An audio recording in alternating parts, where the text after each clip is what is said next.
जय श्री राधे। आप सभी का हमारा चैनल ब्रज के नटखट माखन चोर पर मैं गोपाल दास हृदय से हार्दिक अभिनंदन करता हूँ। आज मैं आपके सामने ऐसे महान संत की जीवन गाथा प्रस्तुत कर रहा हूँ जिन्होंने श्री चैतन्य महाप्रभु के आदेश पर वृंदावन तथा ब्रजमंडल के लुप्त हुए स्थानों को न केवल खोजा बल्कि उन्होंने महाप्रभु तथा अपने शिष्यों की सहायता से उन स्थानों का प्रचार प्रसार भी कराया था। वैसे तो भारतवर्ष की इस पावन भूमि में अनेकों महान दिव्य ऋषि मुनि महर्षि साधु संत अवतरित हुए जिन्होंने भारतवर्ष को आध्यात्मिक ज्ञान चेतना योग व विज्ञान हम सामान्य जनों को प्रदान किया है। परंतु आज के आधुनिक युग में हम सामान्य जन पश्चिमी देशों की सभ्यता से प्रभावित होकर ऋषि मुनियों के द्वारा दिए गए दिव्य ज्ञान व उनके जीवन परिचय से विमुख होते जा रहे हैं, जिसका असर ये हो रहा है कि ऋषि मुनि तथा दिव्य संत आदि महापुरुषों के ज्ञान सिर्फ पुस्तकों तथा ग्रंथों में सिमट कर रह गई हैं। इसलिए यही कारण से मैं अपने अल्प प्रयास से महापुरुषों के जीवन परिचय पर प्रकाश डालने की चेष्टा कर रहा हूँ। अतः इसी क्रम में सर्वप्रथम वृंदावन के 6 गोस्वामी में से श्रीमद रूप गोस्वामी के जीवन परिचय आपके समक्ष प्रस्तुत कर रहा हूँ। श्रीमद रूप गोस्वामी पाद का जन्म राजवंश परंपरा में यजुर्वेदीय ब्राह्मण कुल में शक संवत 1415 को हुआ था। यदि आप विक्रम संवत मानते हैं तो इस अनुसार से सन होता है 1546 और यदि आप ग्रेगोरियन इंग्लिश कैलेंडर मानते हैं तो 1489 ईस्वी को हुआ था। इनके पूर्वज असाधारण पंडित एवं वेद विद्याओं के अनुपम विद्वान थे। कर्नाटक प्रदेश के किसी अंचल में उनका राज्य था। परवर्ती काल में कर्नाटक से बंगाल प्रदेश में श्री पद्मनाभ गंगा तीर पर वास करने के उद्देश्य से नैहाटी चले आए थे। उनके सुपुत्र मुकुंद देव गौड़ के बादशाह के यहाँ एक उच्च कर्मचारी के रूप में नियुक्त थे। श्री मुकुंद देव गौड़ देश की राजधानी गौड़ शहर के समीप रामकेली में रहते थे। श्री मुकुंद देव के पुत्र श्री कुमार देव तत्पश्चात बंगाल प्रदेश में जसोहर जिलांतर्गत वाकला चंद्रद्वीप आकर रहने लगे। श्री कुमार देव का विवाह मोर ग्राम के श्री हरिनारायण विशारद की पुत्री श्री रेवती देवी से हुआ था। श्री रेवती देवी के गर्भ से प्राप्त पुत्रों में से वैष्णव प्रधान श्री अमर, श्री संतोष तथा श्री वल्लभ मुख्य थे। श्री कुमार देव की अकाल मृत्यु के पश्चात तीनों के पालन पोषण का भार मुकुंद देव पर आ पड़ा। श्री मुकुंद देव उन्हें रामकेली ले आए। यहाँ उनकी शिक्षा की उत्तम व्यवस्था की गई। रामकेली में रामभद्र वाणी विलास को व्याकरण पढ़ाने के लिए नियुक्त किया गया। व्याकरण का पाठ समाप्त होने पर उन्हें नवद्वीप भेज दिया गया। वहां तीनों भाइयों ने सार्वभौम भट्टाचार्य और उनके छोटे भाई विद्यावाचस्पति से न्याय आदि शास्त्रों का अध्ययन किया। जब वे सभी शास्त्रों में निपुण हो गए तो मुकुंद देव ने उन्हें राजकार्य के योग्य बनाने के लिए अरबी और फारसी की शिक्षा देना आवश्यक समझा। इन भाषाओं का अध्ययन करने के लिए उन्होंने अपने मित्र सप्तग्राम के शासक सैयद फखरुद्दीन के पास भेज दिया। उनके सानिध्य में उन्होंने वहां उनके सहायता से इन भाषाओं का भी पूर्ण ज्ञान प्राप्त कर लिया। इसी तरह श्री संतोष देव जी ने संस्कृत, बांग्ला, अरबी, फारसी, हिंदी तथा उर्दू की उच्चतम शिक्षाओं के साथ साथ व्यावहारिक राजनीति का भी साकुरमा नामक ननिहाल ग्राम में रहकर अध्ययन किया। अब तीनों भाई राजकार्य के लिए हर तरह से उपयुक्त हो चुके थे। उनकी विद्वता और बुद्धिमत्ता की ख्याति चारों ओर फैलने लगी थी। उनकी योग्यता पर हुसैन शाह की दृष्टि उन पर पड़ी। क्रमशः बढ़ती हुई विद्वता, व्यावहारिक तथा प्रखर प्रतिभा से मुग्ध होकर बंग देश के शासक हुसैन शाह ने इनको अपना अंतरंग बना लिया। वहां दोनों ने अपनी विलक्षणता, राजनीतिज्ञता तथा दूरदर्शिता का परिचय दिया। तदुपरांत उन्नति कर अमरदेव ने प्रधानमंत्री और संतोष ने राजस्व मंत्री का पद प्राप्त किया। दोनों की कार्यदक्षता से प्रसन्न होकर हुसैन शाह ने अमरदेव को साकर मल्लिक तथा संतोष को दवीर खास की उपाधि से सम्मानित किया। इनके न्यायपरायणता तथा अलौकिक प्रतिभा से समस्त प्रजा का हृदय जीत लिया तथा इन्होंने अपने ग्राम में अनेक विशाल वैभव संवलित भवन और सरोवरों का निर्माण कराया, जो आज भी बड़बाड़ी, गिरधाबाड़ी तथा रूपसागर के नामों से इनकी सुकीर्ति को अक्षुण्ण बनाए हुए है। इसी प्रकार राज कार्य करते समय संतोष अमरदेव की तरह मुसलमानी पोशाक पहनते, मुसलमानी तौर तरीके और अदब कायदे का पालन करते तथा फारसी भाषा बोलते। उन्हें देख किसी को यह अनुमान करना कठिन होता था कि वे धर्मनिष्ठ सनातनी हैं, परंतु जब वे रामकेली में अपने घर पर होते तब अमरदेव की तरह वैष्णवोचित सदाचार का पालन करते, साधु संग, शास्त्रार्थ चर्चा, श्री विग्रह सेवा आदि करते और समय समय पर वृंदावन लीला का अनुष्ठान करते थे। विषय और विधर्मी राजा की सेवा करते हुए संतोष देव का इस प्रकार निरंतर नियमित रूप से प्रभु की सेवा, पूजा अर्चना तथा ध्यानादि में लगे रहना असंभव सा हो गया था।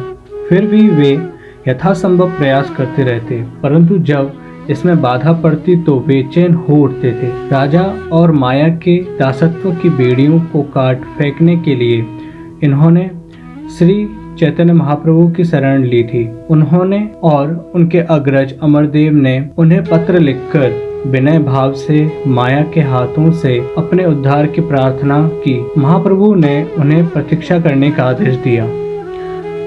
एक दिन श्री कृष्ण चैतन्य देव जब असंख्य भक्तों के साथ श्री वृंदावन यात्रा के छल से रामकेली ग्राम में पधारे तो श्री अमरदेव तथा श्री संतोष ने यह समाचार सुना। श्री महाप्रभु की दर्शन अभिलाषा से दोनों भाई गुप्त वेश धारण कर रात्रि के समय श्री महाप्रभु के पास पहुँचे और उनके दिव्य अलौकिक रूप, सौंदर्य तथा भाव माधुर्य को देखते ही उनके चरणों में दंडवत गिर पड़े। नेत्रों से अजस्र अश्रुधारा प्रवाहित होने लगी।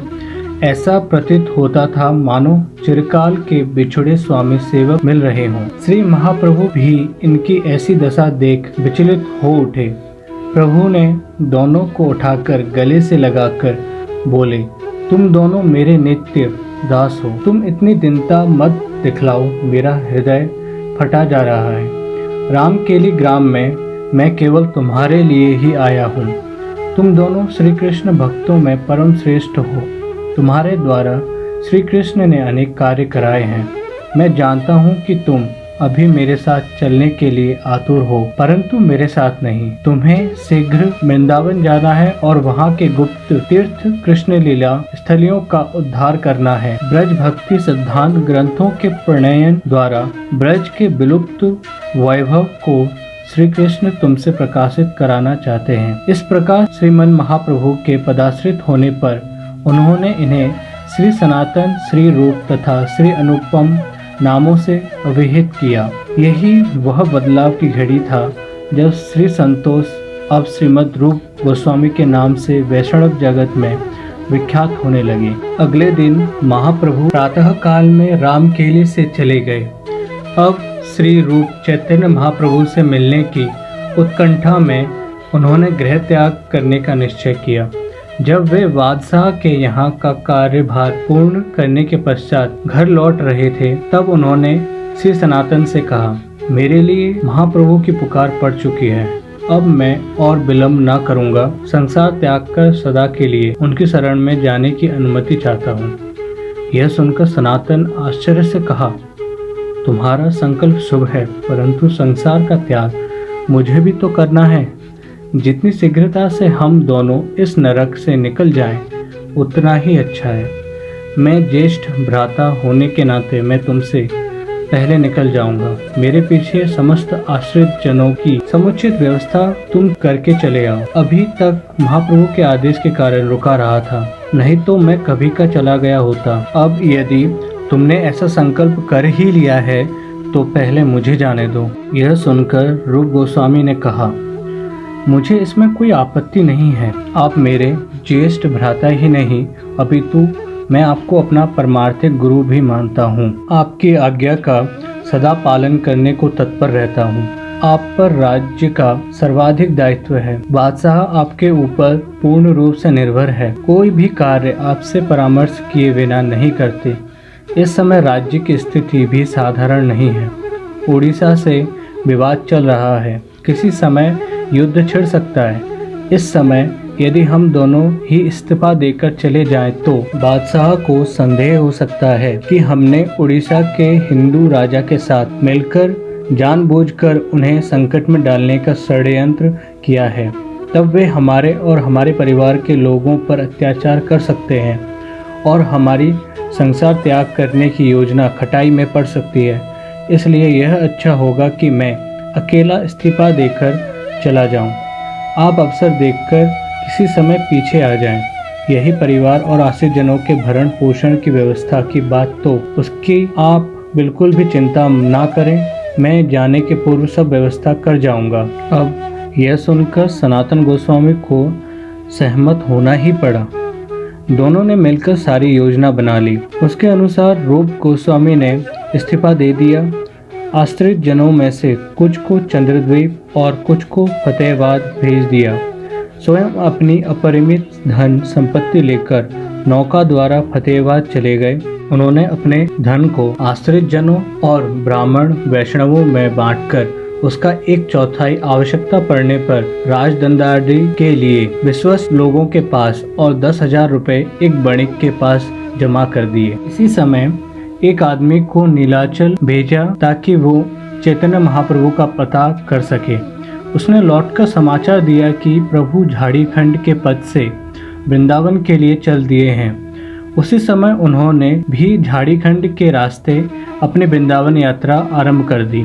साथ ही होलिये उनके छोटे भाई श्री अनुपम। मार्ग में उन्हें संवाद मिला कि श्री सनातन गोस्वामी को हुसैन शाह ने कैद कर लिया है। उसी समय उन्होंने उन्हें एक गोपनीय पत्र द्वारा उस बणिक के पास रखे 10,000 रुपए घूस में देकर कैद खाने से मुक्ति लाभ लेने के लिए सुझाव दिया। सुझाव कारगर सिद्ध हुआ। प्रयाग पहुंचकर उन्होंने सुना कि महाप्रभु वृंदावन से लौटकर यहाँ आए हुए हैं और इस समय बिंदु माधव मंदिर यानी बेड़ी माधव मंदिर में दर्शन करने के लिए गए हैं। यह सुन उनके आनंद की सीमा न रही। वे चल पड़े बिंदु माधव मंदिर की ओर। मंदिर के निकट पहुंचते ही उन्होंने देखा भाव विभोर अवस्था में नृत्य कीर्तन करते हुए महाप्रभु आनंद घन मूर्ति और उन्हें घेरकर नृत्य कीर्तन करते सहस्त्रों दर्शनार्थियों की भीड़। भाव विभोर की अवस्था में नृत्य कीर्तन करते महाप्रभु की अनुपम रूप माधुरी के दूर से दर्शन कर श्री रूप गोस्वामी भी भावविष्ट हो गए और उनके नेत्रों से बह चली प्रेमाश्रुओं की धारा। पर उस भीड़ में उनके सम्मुख होना तो संभव था नहीं। कुछ देर बाद वे उनसे जाकर मिले। एक दक्षिणात्य ब्राह्मण के घर जहां उनका उस दिन निमंत्रण था।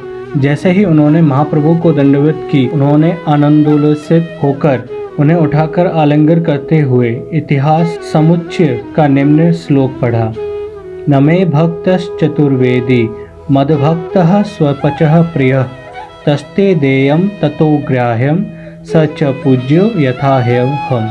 यह श्लोक पढ़ महाप्रभु ने दोनों के सर पर अपना हाथ स्थापित कर उन्हें आशीर्वाद दिया।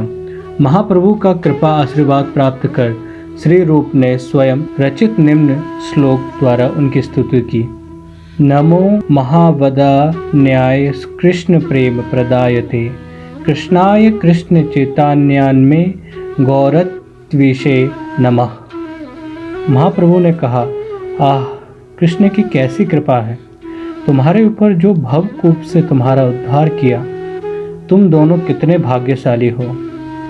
तब रूप को निकट बैठाकर उन्होंने श्री सनातन गोस्वामी का समाचार पूछा। श्री रूप गोस्वामी ने कहा, उन्हें हुसैन शाह ने बंदी कर रखा है। वे कारागार में हैं। आपकी कृपा हो तभी उनका उद्धार हो सकता है। श्री महाप्रभु ने कहा, हे रूप, सनातन का उद्धार हो चुका है और वहाँ से चल पड़े हैं। शीघ्र ही उनका मिलना मुझसे तथा वे तुमसे वृंदावन में मिलेंगे। उस दिन श्री रूप और श्री अनुपम ने उस दक्षिणात्य ब्राह्मण के घर ही अवस्थान किया। श्री महाप्रभु के प्रसाद ग्रहण कर चुकने के बाद उनका अविष्ट ग्रहण किया। महाप्रभु त्रिवेणी तीर पर एक भक्त के घर ठहरने गए थे। उन्हीं के निकट एक कुटिया में यह दोनों भाई भी ठहर गए। उस समय त्रिवेणी तीर से कुछ दूर अड़ेल गांव में श्रीपाद वल्लभाचार्य रहते थे। महाप्रभु के शुभागमन के विषय में सुनकर वे उन्हें पार्षद निमंत्रण करने आए। वे रूप के दिव्य कांति और उनके भाववेश को देख मुग्ध हो गए। महाप्रभु ने जब उनका और अनुपम का परिचय दिया तो वे उन्हें प्रेम से आलिंगन करने के लिए अग्रसर हुए। दोनों भाई चकित हो पीछे खिसकते हुए बोले, नहीं नहीं श्रीपाद, हमें स्पर्श ना करें। कहाँ हम अस्पर्शीय पामर, कहाँ आपके स्पर्श के योग्य नहीं। ऐश्वर्य और विलास के तुंग शिखर पर रहने के चिराभ्यासी श्री रूप का इस प्रकार दैन्य और वैराग्य देख महाप्रभु प्रसन्न हुए। वे दूर से ही यह देख तृप्ति पूर्वक मुस्कुराते रहे और श्रीपाद वल्लभाचार्य से बोले, श्रीपाद, आप इन्हें स्पर्श ना करें, ये अति होन हैं। आप जैसे वैदिक, याज्ञिक और कुलीन व्यक्ति के स्पर्श करने के योग्य नहीं हैं। वल्लभाचार्य ने कहा, पर इन्हें दोनों को मैं निरंतर कृष्ण नाम करते देखता रहता हूँ, फिर ये हीन कैसे? ये तो सर्वोत्तम है। अहो बतस पचो तो गरियान यज्जिह्वाग्रे वर्तते नाम तुभ्यम ते पुस्तपस्ते जुहुबुहु सस नृराय ब्रह्मानुचूर्नाम गृणान्तियेते। यह सुन महाप्रभु बहुत प्रसन्न हुए और प्रेमावेश में यह श्लोक पढ़ने लगे। भगवत भक्तिहीनस्य जातिः शास्त्रम जपस्तपः अप्राणस्यैव देहस्य मंडनम लोकर्जनम शुचिः सद्भक्तिः दीप्ताग्निदग्धः दुर्जाति कल्मषः स्वपाकोऽपि बुद्धेः श्लाघ्यो न वेदज्ञेऽपि नास्तिकः। श्रीपाद वल्लभाचार्य महाप्रभु को नौका पर बैठाकर अपने घर ले गए। वे उनके शरीर में श्री कृष्ण के दर्शन कर कृतार्थ हुए। उन्होंने उनका पाद प्रक्षालन किया और भक्तिपूर्वक धूप आदि से उनका महापूजन किया। उसके तदुपरांत भोजन करने के पश्चात उन्हें शयन कराया और पाद संवाहन कराया।